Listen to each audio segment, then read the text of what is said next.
Let's see. Takes a moment to get over there to the old YouTube land.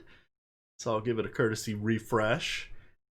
And we're going to go live. We've got all sorts of good stuff here ahead on Sunday. Oh, and of course, someone's going to arrive at my house right as we go on air, so my dog's going to go nuts. My Well, apologies as long as for we that.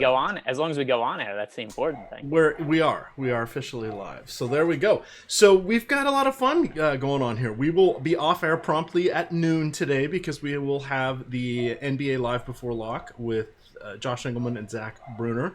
We had some fun last night on the MLB lock. I ended up playing 50% of my player pool from the Coors Field game. That wasn't actually fun.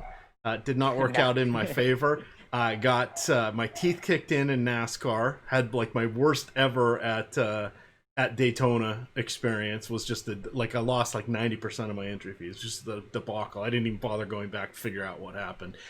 And then NBA, I game stacked all the games, and it worked out for me with the Lakers and Portland because it took LeBron and Anthony Davis and Alex Caruso and McCollum to do well. I had a little Dwight Howard there, and I ended up covering my night and then some. Thank you. Good show there with Adam Scherer for yesterday's NBA Live Before Lock. He got he said he won the 153 max and got like second in the DK 182 max. So, and then he said he lost like 20K on that LeBron when he got the triple double bonus points. So rough one, but he made up for it. He had 11x on his MMA. You had an MMA night to remember. Tell the peeps what happened here. Really the worst win I've ever had in DFS because I had what should have been the best lineup in the $15 last night, and some guy stacked the Lamas Algeo fight, which was a really random fight to stack, and Algeo just happened to score like a decent amount of points in a loss. So I had what was the best lineup that didn't have a stack and came in what was fifth place because this one guy just played the same lineup 4 times. And if you look at the rest of the CSV, the guy only played 6 entries overall and just duped this one lineup a few times. So he came in first. I came in what was the next best lineup. So I made like $3,000 for the night, which isn't bad, but like it should have pretty easily been like a 5-figure cash, which was a little bit annoying. So that went in the bad beats column, and then I ended up cutting my eyelid on my right eye somehow late last night. So I'm wearing glasses today and can't really see that well out of my right eye. So that's also a little bit annoying, but all things considered, I mean, not too bad. Yeah, that'll survive. And I'm sad I didn't. I played every sport but MMA, and it seems like we had some excellent work here from our MMA guys, Pete the Heat, Rogers, and Jason Floyd, along with Alex's projections and tools and such. Most people seem to have a pretty good night there. So I had to choose something to not play because I literally played every hockey slate and format as well, including showdowns. It's funny actually in the $1 150 max, one of them on MMA. Actually, I split first place with Pete. Me and him tied for first, so that was pretty cool too. All right, we're gonna get this tweet out because it looks like whoever was doing social media didn't do it, so I'm gonna get that off and running. We have a postponed game already. That's you put it that up. Was I was me. Say I see it, but then I realized, that's because it was Emac. Yeah, well, they had the times all mocked up for our shows today. It looks like they went with Saturday's time. Somebody was probably a little bleary-eyed when they were making these, so or a little under the weather, shall we say? But we'll get this out there. We have a postponed game. Houston and Oakland. They had positive tests there. I didn't see which player it was, but they didn't announce. They didn't announce it. Okay. I want to say that because I saw 2 different, because how some of the news people send it out, they'll tag one of the players or show a player picture, and it was Matt Chapman. I'm like, I don't think they would have announced it specifically, but who knows what they did there. But so now we're down to 9 games. FanDuel's going through. They're going 13 games, so you're going to get Coors Field and Buffalo. Toronto's home for this abbreviated season. DraftKings has run in the first 10, now 9, and they're also including the anyone that is including the Subway Series, the Mets and Yankees. That's game 1 of a doubleheader, and then they're on Sunday Night Baseball. So that's a 7-inning game. So we'll want to keep an eye out. Most projections obviously take that into account, but if you're hand building lineups, you may forget, and you don't want to forget about that. You want to cognizantly know that what you're doing, because there's nothing wrong with playing those guys, but just know that they're going to be mathematically shortchanged about one at bat. Yeah, and I'm not sure why they're including that, because at least recently, DraftKings just been Xing out any games. It's a 7-inning game. They've generally just said like, "Hey, these players all accrue 0 points. They don't roster them," and that's not the case today for some reason. They have the 7-inning game, so take note that those players are going to get points, unlike what's happened in the last few slates. All right, now distracted, but we'll put that tweet out. Send that, and we're off and running. All right, so we're collecting various lineups in here. Let's see what we've got. Up top, we have. We can start with Yankees Mets. Yeah, let's start with the Yankees Mets. We're still waiting on the Mets lineup, but we now know that Michael King should be pitching that first game. They announced who the last game as well, and Davy Garcia. So it looks like they're kind of going sort of bullpen-like games here, which no surprise at all. But I really like Brandon Nimmo if he's leading off at 3,300 on DK. Take it away. Yeah, I mean, I think that's reasonable. The issue is with this being a bullpen game for the Yankees. I understand, like, Michael King hasn't pitched all that much this year. And when he has pitched, he hasn't pitched well. He's a 6.59 ERA, a 5.55 FIP, 17.6% home run to fly ball rate. The issue is the Yankees do have a pretty good bullpen behind him. So you do kind of get concerned that with the already shortened game, where the Mets hitters are probably going to all see one less at bat, and then a lot of them are going to come against what's a pretty good bullpen. I'm not really sure what the upside is for those guys. It's like, yeah, as a one-off, Brandon Nimmo, 3,300, that's fine. It makes sense. But I certainly don't want to stack the Mets. I don't want to get a whole lot of exposure to them just because they're the shorter game and the tough matchup they're going to be facing once they get past King. Yeah, and my thinking on just Nimmo is he's 3,300 on DK. They've really priced up the White Sox guys, some of the Twins. We don't have Coors on the slate, but we need saving somewhere. And my thought is, if he is leading off, he still has a decent chance to get 4 at bats. Probably not 5 like he would have if it was a 9-inning game, but there's still kind of a chance there. So that just a little rationale behind that. But he's really the only guy I'm looking for, and it truly is just a salary play for me at this point. Anything else you want to mention on this one? So we've got Rick Porcello starting the first game for the Mets today. Luke Voit at 4,300 is a really cheap price, especially considering it seems like he homers every day now.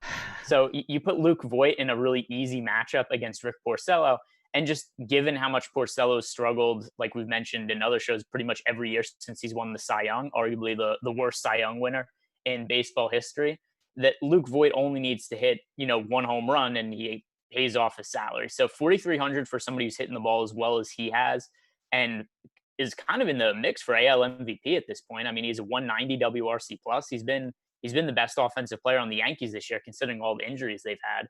So him hitting in the middle of the lineup at a relatively cheap price, I think that he's worth a one-off. All right, chat, I am going to ask a favor. 1, if you want to hit that like button, that would be awesome. And 2, if you want to retweet this for us, we are going an hour early, and we want to collect anybody that we can. So would appreciate a like and a retweet. I just dropped that into chat there. Thank you very much in advance. All right, on to our next one here. We do have 10 games, so if we don't have anything overly exciting, we won't spend a lot of time on these games, but pitching is a little bit lacking here. We've got Kenta Maeda, who's 9,600. Very solid spot for him going against the Motor City Kitties, who have a 3.5 implied run total. On the other side, we have Casey Mize. Damn it. I'm guessing wrong.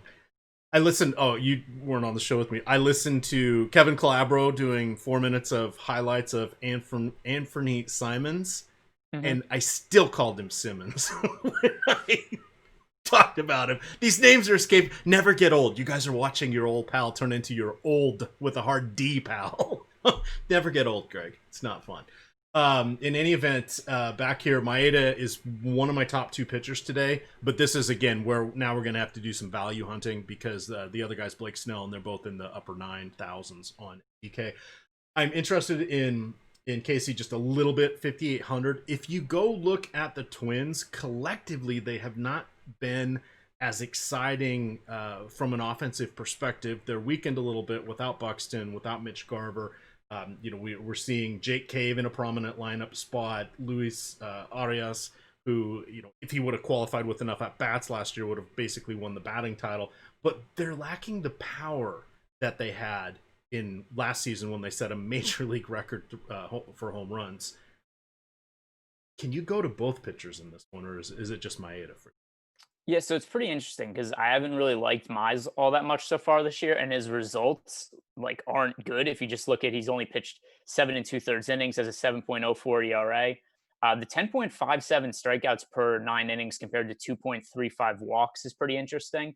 And then on the other side, also, we look at the projection models going forward. Do not like him at all. Zips has him with a 4.87 ERA the rest of the season. Steamer has him with a 5.04 ERA. I think because the price is so cheap and he is generating strikeouts, he's worth looking at. But at the same time, too, just he's been hit so hard and he has a 40% home run to fly ball rate that I think the Twins also make sense. So obviously it's hedging a little bit, but I think that it makes sense to have a little bit of exposure to both sides. And I have more confidence in the Twins offense than I have in Mize as a pitcher. Just a little bit of backstory on him. He is one of the top pitching prospects in baseball. He's rated as the second prospect in the Tigers organization overall, considered like a top 10, top 15 prospect in baseball. He was the number 1 overall pick in the 2018 draft and was viewed as pretty close to being MLB ready at the time that he was selected. He did have really strong minor league numbers last year. So I think there's upside there. I'm just not sure that he's totally ready to be a top end MLB pitcher quite yet. So high variance spot. I think it's worth a little bit of exposure to both sides. Let me see what the projections show for him. Almost no ownership. That's a positive, which isn't all that surprising given how high his ERA is. But we do have him with an 18% chance to be a top 2% value pitcher on today's slate. So that's pretty promising. I think he's a guy who's worth getting, 10 to 15% exposure to. All right. Wonderful news.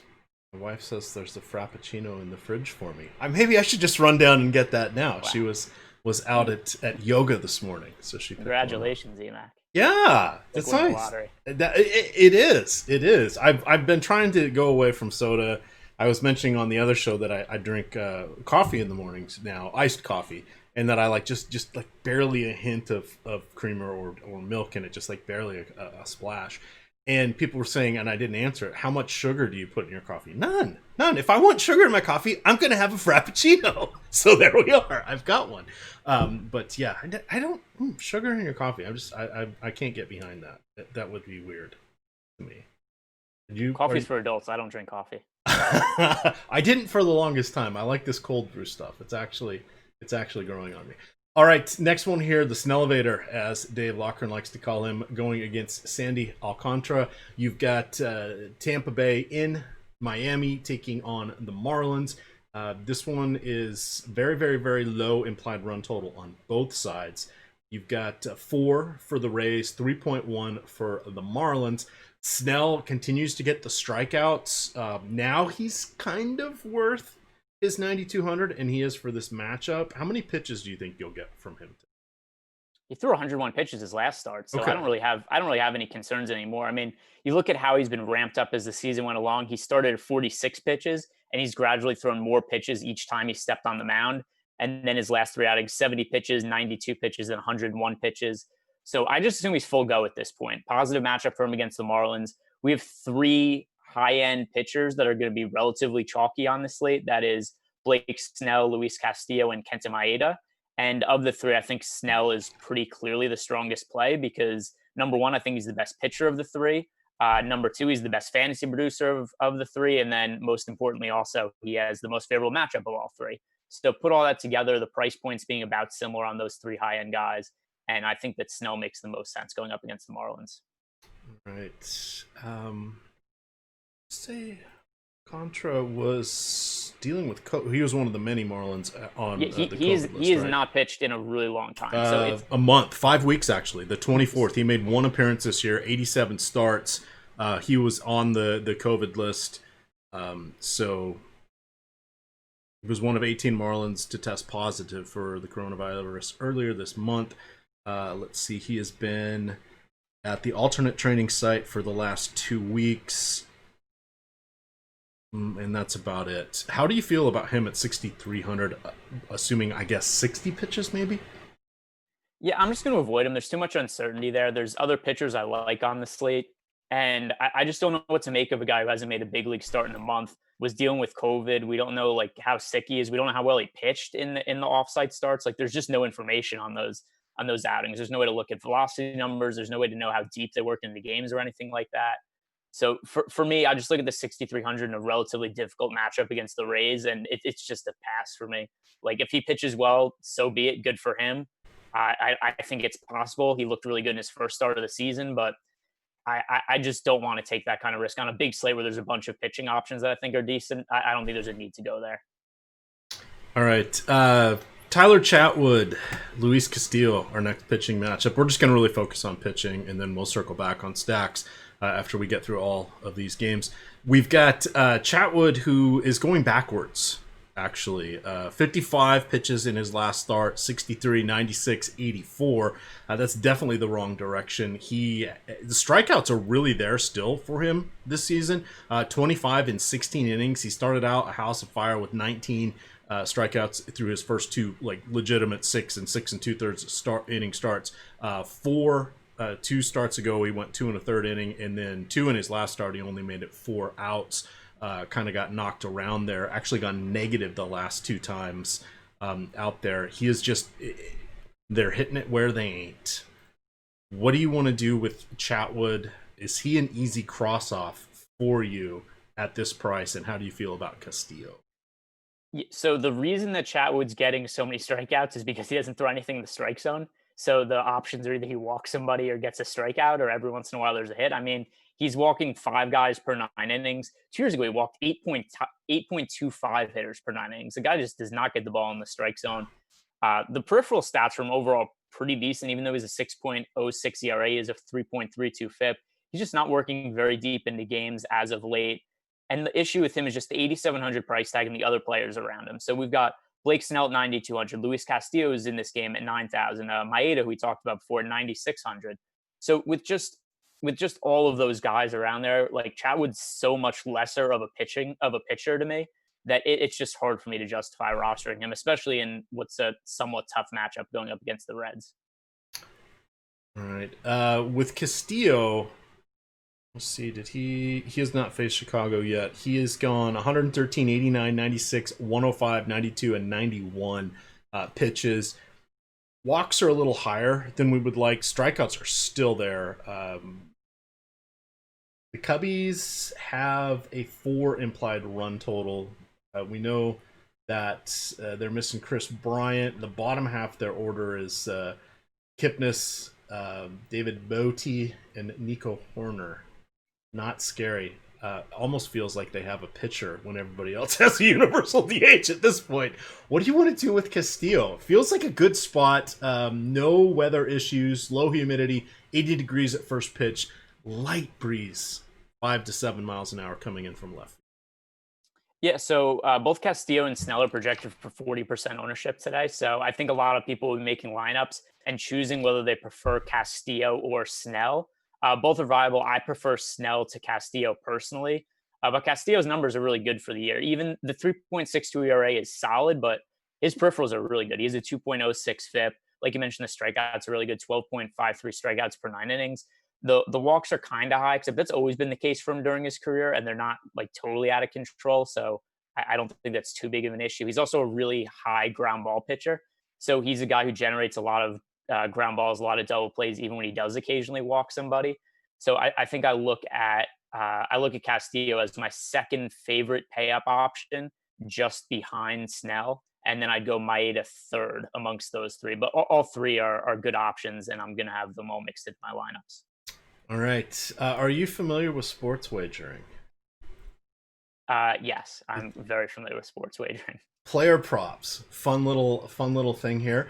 Always hard to find them, I think, but I'm going to drop this into chat. We have something called Odds Shopper here. This is by Awesemo. Alex and team have been working on this for about half a year, and it's really ramping up right now. But what we have is a simple place where you can go and literally wait for it, shop for odds. We have half a dozen different sports books that we have relationships with here and bring in their information. The link I just dropped actually shows you player props for strikeouts, but you can screw around with basketball. You can get assists, points, rebounds. It's a nice, easy spot to look at a bunch of different places. So Snell is 6.5 for his strikeout prop today. I would take the over on that one, and you actually have to pay a little more for the under. So that one is interesting to me. And then Maeda is also at 6.5, but you have to pay a little more for the over than you do the under. Now he's going against the Tigers. So I found that interesting because I would rather go with Snell personally against the Marlins, but that was kind of an interesting one. For that, but I just wanted to point out something we've got there. If you go to awesemo.com, you'll see across the top of our stuff, we've got Awesemo Fantasy Football. Yep, season-long fantasy football. We're doing it, best ball drafts. Alex has utilized his DFS models to create player rankings for season-long drafts. We've got a bunch of cool stuff around that. A lot of it free. The good stuff is pay. The pay stuff, $29.95. But if you sign up with us and also sign up at the FFPC, you'll get a $35 credit there. So kind of like we're paying you to go look at this information. But a lot of cool stuff coming here from Awesemo. All right, anything else from this game on the pitching side? No, I think we covered that pretty well. Let's go to our... Ooh, I like this one. Austin Voth, Zach Godley. No, well, as long as just say no to the pitchers. As long as we're only talking about the pitchers and doing stacks later, we could zip right by this one because there's no way I'm rostering either of these guys. Exactly. So we'll circle back on that one, but the Nationals are definitely someone that you want to look at. On to Kansas City and the White Sox. About enough on that one. Rookie Chris Bubic is having a struggling. That's okay, rookie lefty. Of course, that's not unexpected. Negative points in his last outing against Minnesota. They kind of knocked him around a little bit there. Tough matchup against the White Sox, who have arguably the best top to bottom offense in the league, as pointed out by my counterpart Terry T. McBee. On the other side, you've got Dane Dunning here, who is cheap. That's very cheap. That's an asset, right? Yeah, and I mean, 4,500. Dane Dunning's pretty interesting too because he used to be one of the better pitching prospects in baseball. He's coming off elbow surgery, so he threw limited pitches his last time out, but he didn't look terrible. I don't think we should expect him to work super deep into the game, except at 4,500, we don't really need him to. I think that, last game, look at what he did last game where he only pitched 4 innings, gave up 3 runs, but because he had 7 strikeouts on 73 pitches, he needed 14.2 DraftKings points. At 4,500, if you need an SP2 and a plus matchup against the Royals, I think Dane Dunning's a fine play. I'm going to have some exposure to him for sure in my player pool. The price tag is just way too cheap for a plus matchup.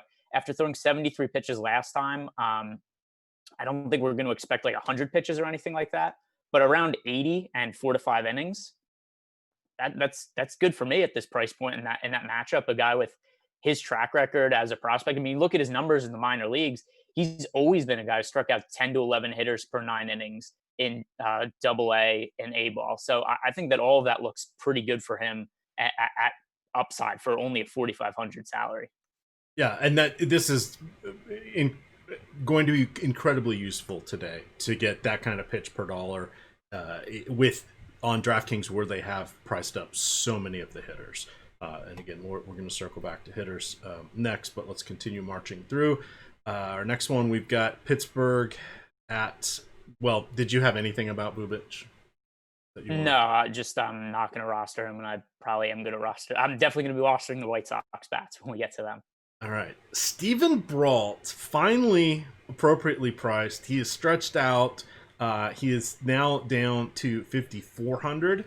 He is someone I will consider, but I'm going to play both sides of this game. Woodruff on the other side at 8,200. That is a decent spot. This will be the second time he's faced Pittsburgh. He had 10 strikeouts against them back on July 29th. He has been having a very nice season. 41 strikeouts in 36 inning and 2/3 innings. That's really good to see. He has allowed just 3 home runs. That is also nice. And the walks are minuscule. Just 9 walks in 36 innings. I'm really liking Woodruff against Pittsburgh that doesn't really have the most awe-inspiring offense at this point in time. No, one of the worst offenses in baseball against right-handed pitching. And the other thing, too, Woodruff is kind of one of the better unheralded pitchers in baseball, I think. And it's not just this year. I mean, look at last year. He had a 3.62 ERA, a 3.01 FIP, struck out 10.5 hitters per 9 innings. And this year, doing a lot of the same. He's just limiting the home runs a little bit more. So the ERA is down, 3.19 ERA, a 2.87 FIP. Woodruff's really good, and this is a good matchup for him. I think he probably should be priced up along the likes of like Maeda and Snell and Castillo. So Woodruff is probably like $1,000, $1,500 too cheap given the matchup. I like him a lot. In terms of mid-range price, he's my favorite option. So of the guys we've gone over so far, Snell's my favorite option on the high end. Woodruff's my favorite option in the mid-range, and then on the cheap end, I like Dane Dunning. All right, the Padres just acquired Mitch Moreland from the Red Sox. That is breaking news at the moment. Not as breaking news. Did you see Tom Malone got traded right before we started our show? That's very relevant for our relationship. That's how we first built our DFS camaraderie, because we both did well on a Tom Malone slate. Where did he end up going? Who traded for Tom Malone? I can look for it real quick here because I do have the old Twitter. The Braves for 2 players to be named later. Oh, so there we go. He's been good this year. He's among the league leaders in swinging strike rate, and I think we kind of got on him by accident earlier in the year, which is kind of what makes it funnier to me. Also, is we kind of rostered him just because it was like, hey, there's nobody else on the slate. Yeah. We might as well play Tom Malone, and then he was like 2% owned and scored like 30 fantasy points. Oh, let's see. They're asking, what about Hosmer? Well, remember, they do have the DH this year. Plus, can Marlins still play the outfield? No. That was like long ago in Texas, right? Way, way, way back in the day. Like forever ago that he would kind of play. I don't even know if he played that much outfield. It might have been like a few games here and there, but he was primarily a first baseman, DH / guy who only hit against right-handed pitching. And I guess we're going to see the Red Sox start to tear their team down. It would certainly seem that way. So we don't have their lineup yet. He was in the projected lineup, but they're going against the Nationals. So we'll get there. Anything else here from the pitching? Now that we've distracted ourselves down 2 different rabbit holes between Woodruff and Brault. So yeah, I mean, I mentioned I like Woodruff. For me with Brault, I mean, he's more walks than strikeouts this year. Like, he's just a very mediocre to below average. He's just a fringe starting pitcher in a rotation at the big league level. Tough matchup for him pitching in Milwaukee against the Brewers. And just because we have access to like Dane Dunning, who's $1,100 cheaper, I don't think there's a need to roster Brault today. He's not going to be my player pool. I like Woodruff a lot, though. All right. It is kind of still a 5.4 implied run total here for the Brewers. Ryan Braun batting cleanup. He was a late scratch last night with back spasms. What does it feel like? And then he entered the game as a pinch hitter, which was really annoying, especially because I had Brewer stacks last night and they were doing well. And then I don't know if you were hip to this or paying attention, but 8th inning, the Brewers got to a start. They got runners on base and they just pinch hit everybody. Like they did 3 pinch hits in a row where it's like, oh, Brewers stacks are starting to look pretty good here. And then they just ruined it by pinch hitting every player in the middle of the lineup. And Braun, who originally was in my stacks and I had to take out because he wasn't in the lineup and was apparently injured, then just played, which was also weird. Well, yeah. 2020. What a year. Adam Wainwright going against Aaron Savale here. Savale, 9,400. Decent season. 40 strikeouts in 40 innings. We like that. He does he's done an excellent job at limiting base runners, just allowing 1 per inning. On the other side, you have Adam Wainwright, who literally is doing this with smoke and mirrors for like the 3rd straight season. I have no idea how he's doing this, but if you look at his surface numbers, amazing. 2.88 ERA, less than a base runner per inning. But there's really, the strikeouts aren't there. 16 in 25 innings. He's getting by with some timely ground balls and not putting anyone on base. That feels like the regression monster's coming, and it could be the form of the Cleveland hitters. Yeah, I mean, Wainwright's still been okay this year if you look at his peripheral numbers. It's not like he's some guy with like a 6 FIP or something like that that we'd expect to just get blown up. Like, going the rest of the season, projection models, Zips has him with a 4.37 ERA, which is probably about what I'd expect. I mean, you look at him the last couple of years, 4.19 ERA, 4.46 ERA in the last 2 seasons. So I look at Wainwright. I definitely don't want exposure to him, but I'm not necessarily dying to stack the Indians against him either, because even though, like you said, I do think he's heading for a little bit of regression, it's not going to be regression to the point where it's like he's going to be one of the worst pitchers on slates that we're going to want to stack against him all the time. So I don't think he's going to be that bad going forward. I just think he's going to be kind of like a back end starter type of guy. And that's fine. It's serviceable, but it's just kind of that situation where I don't necessarily want to roster him, but I don't necessarily want to stack against him either. Did you know that yesterday both Adam Wainwright and Yadier Molina were 38 years old? Today, Adam Wainwright is 39. It's his birthday. Just still not rostering him, really still not stacking against him. Bobblehead? Can I interest you in a bobblehead night? No, you can't. Because not only are those narratives stupid, I don't even enjoy bobbleheads. Like, I'd rather just have a clean desk with no clutter on it. How about an angry bird? It would probably fit my personality better if I just had something that said angry on it. But it's yeah, I don't care that it's his birthday. I don't care what giveaways there are at the stadium with no fans. I don't care what dances the mascot's doing in between innings. I don't have interest in Adam Wainwright. All right. Savale going against the Redbirds here. We don't have either of these lineups, but just a 3.9 implied run total for St. Louis there. So Savale's don't interesting scare to me. Yeah. The only reason Savale is interesting to me is from an ownership perspective. Because when Snell's projected for 40% ownership, Castillo's projected for 40% ownership, and then Savali's in the same price range, there's just going to be nobody rostering him. And if we look at our projections from right now, he's projected for 6% ownership and then a 14% chance to be one of the top 2 scoring pitchers on the slate. So for that reason, I think that he's okay. I'm going to have some exposure to him. I'm not going to have nearly as much exposure to him as the other guys. And the only reason I'm really going to have interest in him is because of that ownership difference. Because I think that's a decent way to set yourself different from other lineups. So if you go like 10 to 15% Savali exposure, you're going to be double the field on him. And I do think that there is some upside in him, even though I think the Cardinals have a good offense, just because of how well Savali's pitched this year. I mean, he's generating strikeouts. He doesn't walk anybody. Like, he has only a handful of walks the entire season. Let's see here. Yahoo still has a little bit of room in their management fee-free tournament over there for baseball. You want to check them out.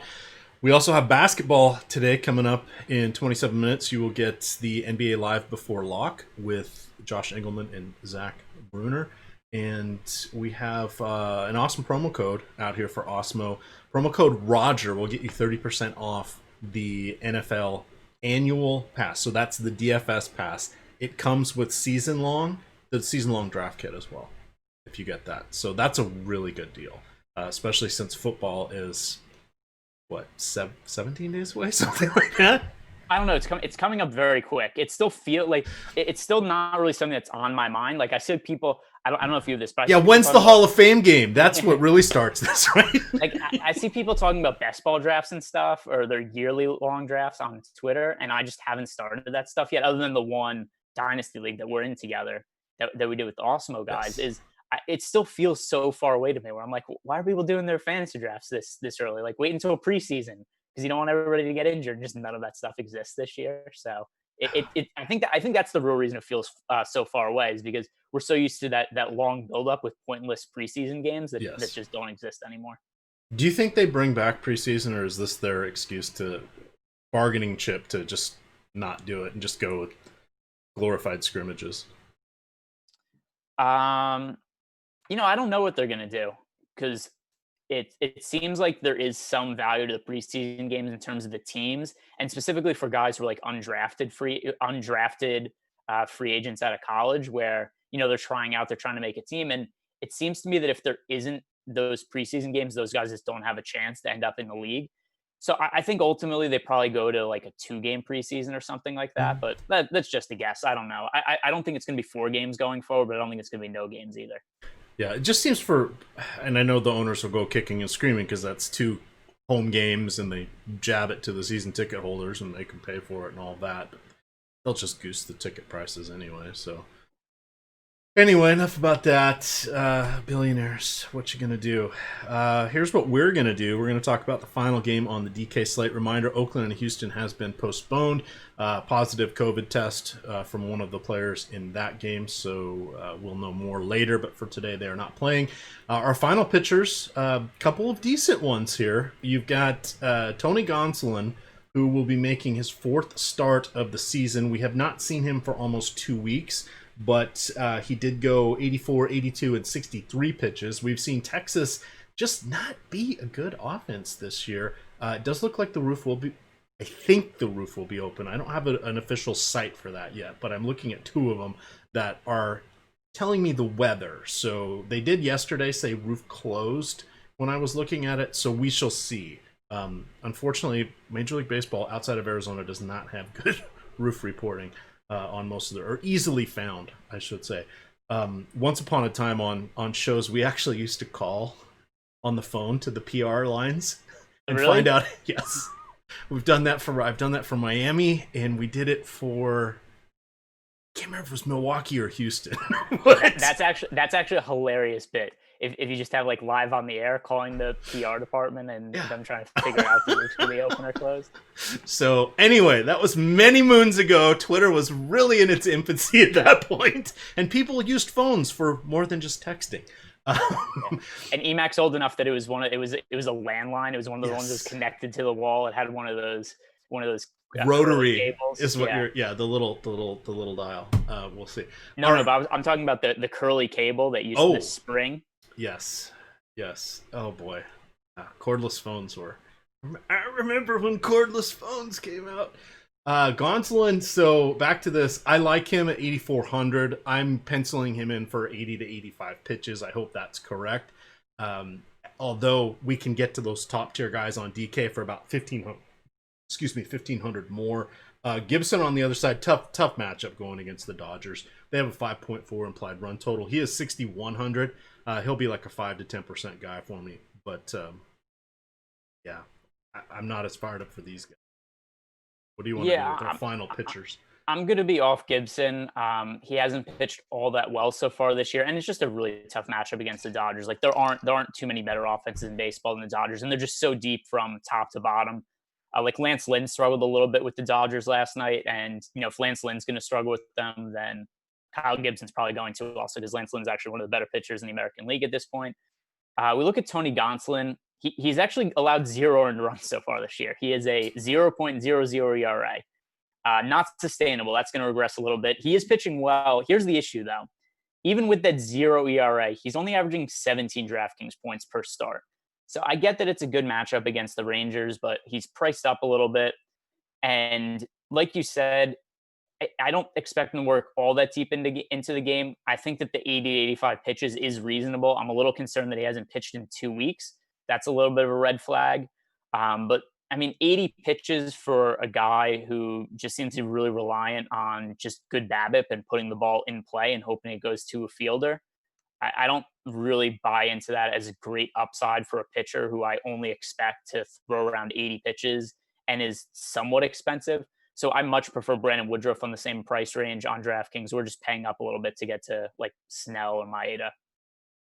All right. Go ahead and hit that like button, please. We've got almost 500 people in here. Pretty good for an early show on a Sunday. We would appreciate it. Let's see if we can get that to 100 likes. For those of you that are here for NBA, it's going to happen in 21 minutes. I'm going to drop the link to the pinned tweet here in chat. the Fred Van Elite Fan Club. I am the only one that has to play him. This is a game I run over on DraftKings. 100 people in the contest, just $1. Must fill to run. Pays out the top 20. And if you win with an Awesemo avatar, we'll get you 30 free days of Awesemo premium content. Pretty sweet deal. Just saying. Well worth jumping in there. But all the details are in that tweet. Let's just quickly, since FanDuel's going through some of the later games here, sponsor Yahoo does, I believe. SuperDraft is as well. We've got Jorge Lopez and Tanner Roark in that Baltimore-Toronto game that's being played in Buffalo. It's cooler in Buffalo today, but a 5.8 implied run total for the Blue Jays, 4.8 for Baltimore. So you're going to want to look at bats there. Coors Field, you have Chris Paddock going. Mariners got to him when he was the chalky pitcher the other day, but now he's in Coors Field. 7.3 implied run total for the Pod Squad going against Ryan Castellani, and then the Rockies have 5.9 going against Paddock. Again, that's only on, it's not on DK, but it's on all the other sites, so that's going to be a crucial game to look at. And then we have 2 4:00 games. You've got the roof closed in Arizona today. You've got Johnny Cueto and Taylor Clark in this one. For me, it's a 2-game. The one I'm playing on DK is going to be a 2-game slate. Main slate, I wouldn't look at either of these pitchers. I don't mind Clark at 4,800 going against San Francisco. They do have a 4.6 implied run total, but I'm hoping Clark can just kind of survive for a few innings. And then the afternoon game is going to be the Seattle Mariners and Griffin Canning. This will be the 3rd time the Angels have faced Justin Dunn for the Mariners. Canning was going to start yesterday, got pushed back. I don't remember why, but I do know he had a PRP injection with elbow soreness like before the season started, so they've just been trying to manage his workload. So I don't know if he just didn't feel great or they wanted to give him an extra day between starts or what. But just know that's a little bit risky there. But oh my God, a 5.8 implied run total for Mike Trout and company. That's just impressive. One quick note on Griffin Canning. I've had a lot of concerns about him this year. Beyond just the PRP injection in the elbow, which obviously, it seems to indicate that something isn't totally right. His strikeouts are way down this year and his velocity is down. So there's a lot of evidence that there's an underlying injury there. And he's somebody who I think for that late slate, it's hard to not consider him when there's only a couple of games on the slate and, there's only 4 pitching options.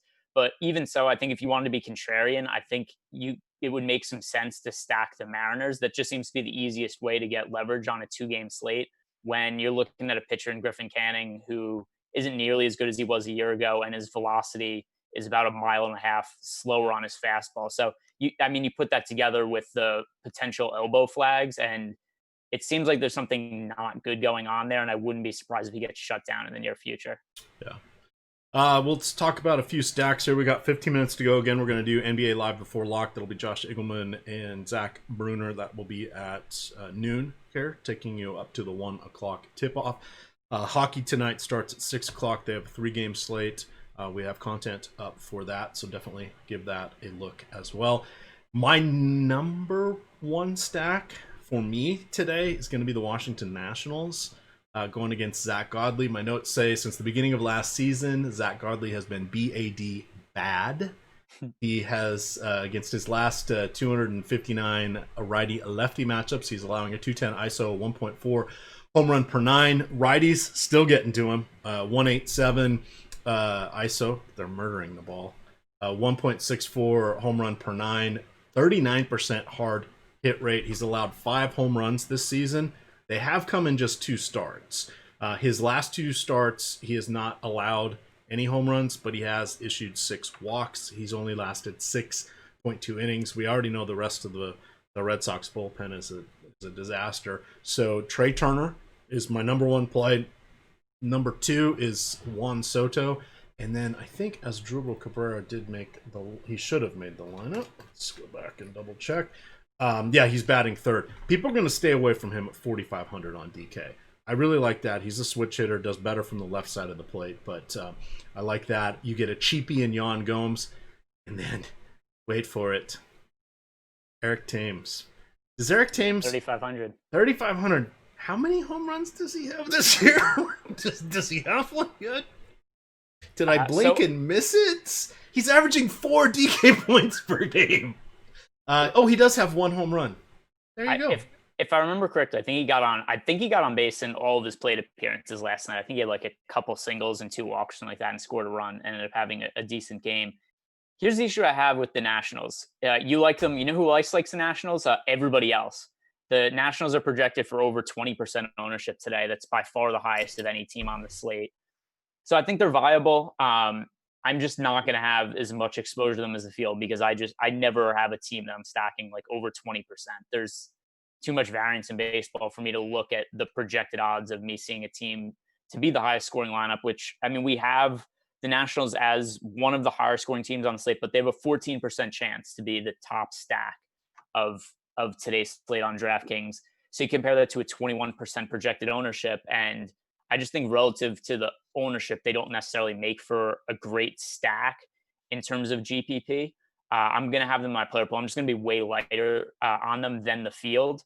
And the other issue is the pricing is pretty high for the guys that do real damage in the middle of the order. We've got Juan Soto 5,700, Trey Turner 5,400, like you mentioned, as Asdrubal Cabrera 4,500. I mean, there is ways like if you want to roster Victor Robles at the bottom of the lineup at 2,500, differentiate stacks a little bit. So that's why I'm going to have Nationals in my player pool. I'm just going to be way lighter on them than the field. Yeah, and if frankly, if you go with Asdrubal Cabrera, he's 12% projected ownership compared to Gomes, who's 36, Thames is 30, Trey Turner's 30, Juan Soto's 30. So it leave one of those guys out. I'd leave Thames out, but you can get a little bit different there from that way. Still, World Series, defending World Series champion, Washington Nationals. Let's go put my little hat on right here. And I mean, you've also got plenty of hats over your left shoulder there that people can see on the stream. You don't have to put it on. You've got 30 hats on a rack over your most shoulder. Of them are Nationals hats. And then it looks like over your right shoulder, a baseball that you signed by yourself. Yes. Well, actually, it's a nice. Actually, I'm going to show that. All right, I'll talk about some other stacks. So, while the Nationals are going to be really chalky, you can see it. I don't have it up. It's actually big. It's it is. Yeah, it looks smaller from farther away, and it looks bigger when it gets closer. It's about as big as my head. Yeah. Oh wow, that's big. So my wife made this for me to celebrate when I won the ESPN Fantasy Baseball Championship and got a trip for 2 to the All-Star game in St. Louis. So she made that. From far away, I just thought that was a regular size baseball that you signed as some sort of memorabilia. Yes. So anyway, I agree with you that in a vacuum, the Nationals make for a good stack. If you're playing cash games, you definitely want to get exposure to the Nationals against Zach Godley. But just to reiterate, I'm going to be a little lighter on them than the field. Is there a stack you look at as potentially being contrarian that you like today? Where did Milwaukee end up? Milwaukee is projected for 11% ownership. So not chalky, but not chalky either. Just kind of. So it looks like most of that's going to Luis Urias, who is leading off at 3,000. We've got him for just shy of 30%. Yelich is 20. Ryan Braun is 15, and Keston here is 10. So I kind of like that one because I'm getting all the key people I want. And I'm still fine going with Urias as a cheapie, second and third base eligible. So that would be one way to go for your differentiation plays within that. It's going to be Jed Jerko, most definitely on DraftKings. He's kind of like that, the Asdrubal Cabrera, batting in a good lineup spot. He is not a switch hitter, but he is eligible at both corner infield spots like Asdrubal. So those would be the guys I'm kind of looking at. Again, we want to mention Brault. Brault does a good job of not allowing power. And the key thing when we look at some of these hitters like Avisel Garcia. Oh, Avisel Garcia's not in. That's who was missing.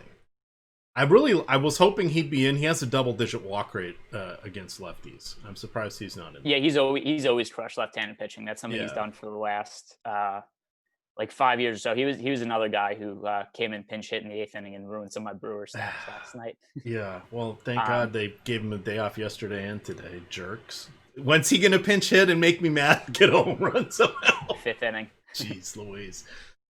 So those were kind of my two favorite stacks. In the late slate, it's good, or if they're on your slate, it's the Angels. I think you can, if you go away from Justin Upton and go to Brian Goodwin, assuming they're both in the lineup. There's your differentiation play for that one. People are still playing Upton. I don't know why, but they are. I played him some last night. We should have played Joe Adell, who got his first 2 home runs of his career. I know that was why I won a couple of baseball GPPs on DraftKings today. It was because of Adell. Now, it was about time for me because I've played a little bit of Joe Adell basically every single slate since he's called up, and it has not worked out until last night. But it took a few weeks, but it finally paid off because he hit 2 home runs, and if I remember correctly, he was like 0.8% ownership or so in most GPPs. So the Angel stacks are pretty good last night, and Adell was finally good. One of the top power hitting prospects in baseball. I wouldn't be surprised if that kind of launches his season a little bit, and he still remains cheap. I think that he's a guy who could be good going forward now. For the main slate, in terms of contrarian stack that I like, that nobody's going to be on, the project for almost no ownership. The Tampa Bay Rays going up against Sandy Alcantara and the Marlins. So, like we mentioned with Alcantara, he hasn't pitched in over a month because of COVID. We don't know where he's at, and just because of that signifies to me there's variance in this spot. I don't know if he's going to look good. I don't know if he's going to look bad. Like overall, I think he's a good pitcher, but it's just so much time off that I don't know if he's still going to look good. He could be rusty. That could be an issue. And then you look at the price tag on all these Rays guys. The most expensive hitter in the Rays lineup today is Joey Wendell at 3,800. So they are ridiculously cheap. Like you could do 5-man Rays stacks with any 2 pitchers you want and basically any 3 plugs. And that's really appealing to me on this slate because I like some of those higher end pitchers. And then, like you mentioned, you could get some of those. You could even do like a 5-man Rays stack with a 3-man National stack, and it's going to be contrarian just because of how low owned the Rays guys are going to be. And then you just go with. You could almost get both of the top end pitchers in there too. Yeah, that's what I'm saying. Like you roster. Like look at some of the price tags here. G-Man Choi 3,300, Satsugo 2,300, O'Grady 2,700 in the lineup. Yanni Diaz 3,700. Like I mentioned, Wendell's the most expensive hitter at 3,800. Those are great price tags.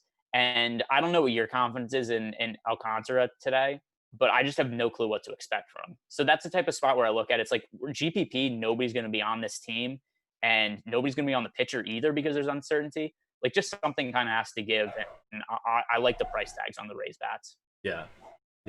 I see. I pointed out here. Zach Lacoste says, as Drupal Cabrera been pretty bad against righties this season. I like to look at kind of the 2-year approach, just because it's a better look at things. He from the beginning of 2018 until now has been solid. That it helps limit some of the noise. You always want to look at current year as well, because like sort of as we mentioned with Griffin Canning and some of the other players could be off. They could be harboring some sort of injury, something like that. So it's definitely worth looking at that stuff. But I do like the longer track record, just to call people out. The other thing too with Cabrera is if you look at his career numbers, and he's a switch hitter. He's a 109 WRC plus against left-handed pitching, 104 WRC plus against right-handed pitching. So he's been in the league for a really long time now. As Drupal Cabrera, I mean, he's almost 35 years old. He's been in the league for, like, I don't know, a dozen years or something like that. Like, there's enough data on him where we see that he's not like some kind of crazy splits hitter. He hits well from the left side. He hits well from the right side. That I wouldn't be too concerned about him versus one particular hand-emissive pitcher. The only thing I do have a concern with him is the price tag. But still, I mean, 114 WRC plus for the season. He's pretty consistently been a guy around 110 WRC plus for his career. He's an above average hitter, and I think that's pretty well established at this point in his career. All right, my dog's going nuts, which is awesome. Don't know where my wife's at. She's probably outside talking to someone, and the dog's mad that she didn't take her out there. Let's see here. What else? Anything else you want to hit as we wrap things up and make way for the NBA show? I also think the Minnesota Twins make for a pretty decent stack going up against Casey Mize, like we mentioned before. Mize, if you're looking for a pitcher on the cheap end, he's okay. But then if you're looking for an offense that could have success today, I also think that's the Twins by the same merit because, Mize only making his third career major league start. There's a decent amount of variance there too. And just from what we've seen from him so far, he's gotten hit pretty hard. He has an ERA north of 7. So I think that he has a chance to turn it around just because of his pedigree as a prospect, but maybe he's just not ready yet. And maybe he'll continue to give up a lot of runs. So we'll look at the Twins offense. Max Kepler, 4,500. Jorge Polanco, 4,600. Jake Cave at 3,100 batting fifth. I think that's a pretty reasonable price tag. Ariz is 3,500 batting sixth. So I think the Twins make for a decent stack too. And they are only projected for 7% ownership. So I think relative to ownership, my two favorite stacks on the slate are going to be the Twins and the Rays, just based on what it looks like the field is going to be rostering them at. All right. Oh, there you go. Of course, T. McBee featured the Rays stacks in stacks. There we go. Happy to see somebody on the same page as me. It's always good. Always good. All right, we're going to wind this up and let you guys mosey on over to the NBA show. But if you are in premium Awesemo, you can talk to us in Slack chat. Happy to answer any baseball questions. But it looks like we have all lineups in with the exception of the Dodgers and Boston Red Sox. I think they're just waiting to see who's going to start for Mitch Moreland since they just traded him. I don't see anybody that has injury tags or anything like that. So I would expect to see their usual stalwarts, Devers, JD Martinez, Bogarts, Christian Vasquez, etc. But that's going to do it for us. Final thoughts before we leave the air? No, I think I'll just kind of do a summation of the plays. My favorite high-end pitcher was Blake Snell. My favorite mid-range pitcher, Brandon Woodruff. My favorite cheap pitcher was Dane Dunning. Then if we look at some of the stacks, just overall in terms of expected output, but also going to be really chalky, I think the Nationals make the most sense as a high-end offense. In terms of a high-end offense that isn't going to have as much ownership, I think the Twins make sense. And then just a contrarian stack that I don't think anybody's going to be on is also really cheap. I like the Tampa Bay Rays. All right, with that, gamers, follow us over there at Awesemo_COM. Check out my pinned tweet to get into the Fred Van Elite Fan Club contest for today. That will get you, if you win with an Awesemo avatar, 30 free days of Awesemo premium content. With that, gamers, good luck.